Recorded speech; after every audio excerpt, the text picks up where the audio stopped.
Hey everybody, Merry Christmas. Dig the tree, check it out. That's my wife mostly. She deserves credit for that. If it weren't for her, I probably wouldn't even put one up.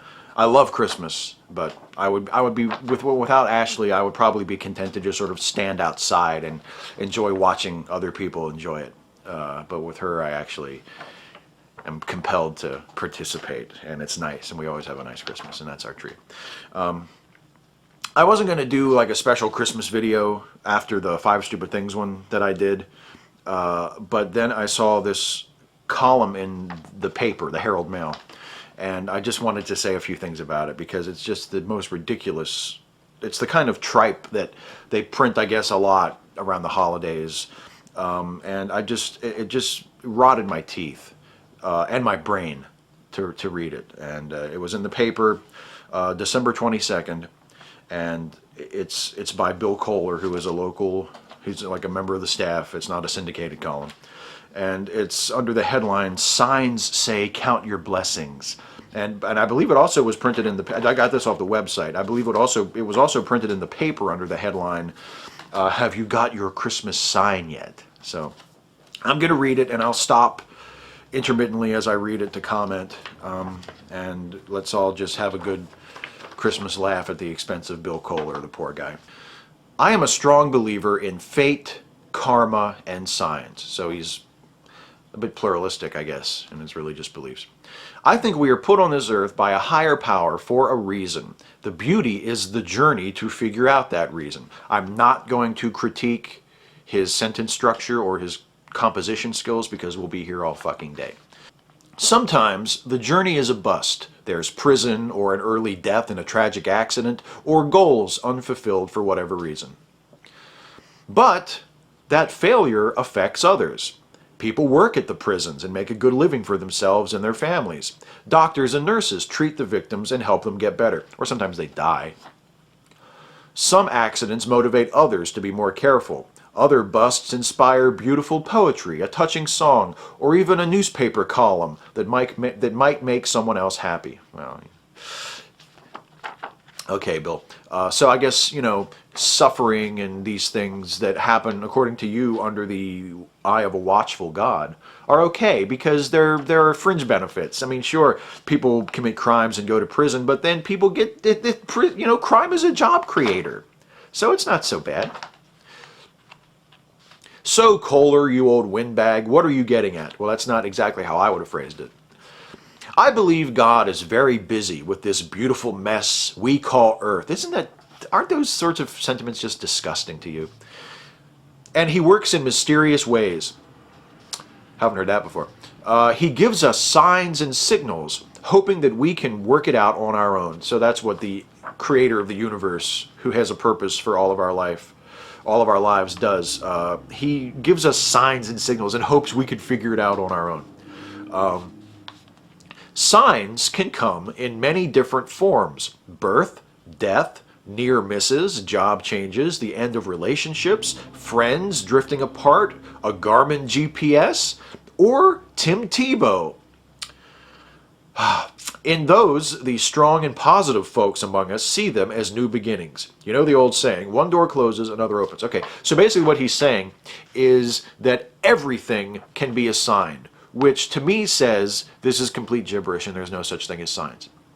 Because if everything can be a sign, then the definition of what a sign is completely meaningless.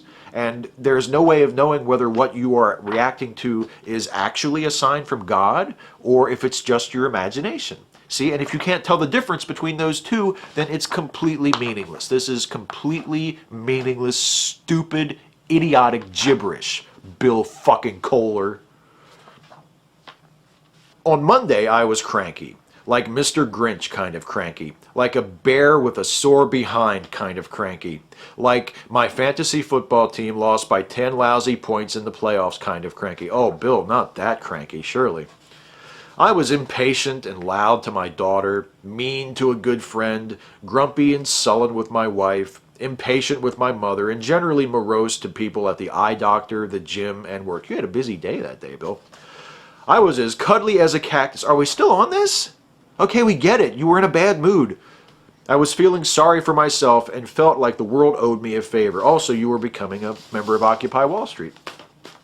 That's what other people say. That's not what I think about Occupy Wall Street. The reasons were plenty and justified in my mind. Not that the most important people in my life deserved to be treated poorly. So the eye doctor is one of the most important people in your life? Of course not, but in my thought pattern, I guess I wanted people to know subconsciously that I was having a bad day. Life sucked. I prayed for a sign. You know, one of those wag more, bark less signs that I got last year. I'm very happy to say I have no idea what he's talking about. Then I got the sign. Actually, it was a couple of signs. On the way to work, a Dodge pickup inexplicably turned in front of me when I had the right of way. It was one of those slow motion things that your eyes see in high definition clarity while our amazing minds try to tell you how to react. Okay, there's some pronoun problems in that sentence. I stomped on the brakes and the dude, who looked much like me except for the Carhartt, a full beard, and a mossy oak ball cap, so really not much like you, steered back into his lane as we missed each other by less than a foot. I could have reached out and changed the channel on his radio. That's actually not a bad image, although radios have stations, not channels. Wow, I thought. That was close. Of course, I likely wouldn't have perished, but that would have seriously made my day worse and could have landed me or Mr. Mossy Oak in the hospital. Later, as I talked to my wife about how miserable I was earlier, she reminded me of how lucky I was. God was working on me again. 2 good signs so close to Christmas. I needed a sign to remind me of the blessings that I have. So, okay, wait. So the first sign was the not having an accident with the Mossy Oak guy. And then what? The second sign was talking to your wife? Just talking to your wife is a sign from God? Do you see how I might be dubious of this? Do you see how, even if you disagree with me, and even if you're not an atheist like I am, do you see how I might not find any meaning in this whatsoever? One of my favorite columns was one I wrote a couple of years ago about how important the little things are.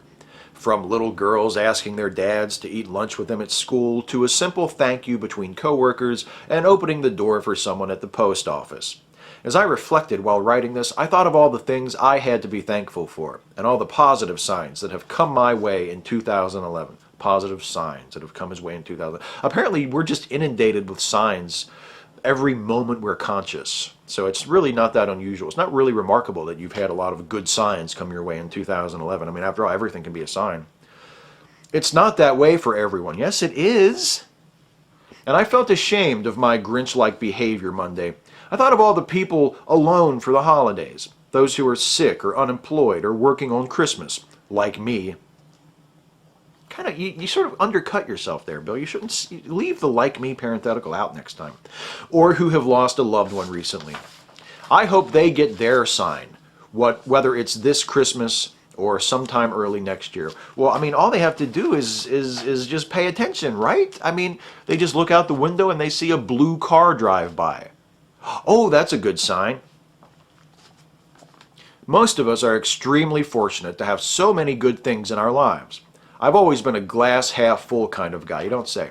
And perhaps a few signs the past couple of months are just what the doctor ordered to help remind me. I hope you get your sign. Merry Christmas and best wishes for an even better 2012. Oh, and Merry Christmas to you, Bill Kohler. You know, you're a terrible fucking writer, but you're probably a nice guy. And your shitty-ass column gave me a nice excuse, a good pretense to make a video and show our cool little Christmas tree. So thanks for that, and thanks to everybody else. And Merry Christmas! Merry Christmas, everybody! Merry Christmas! Merry Christmas! Oh!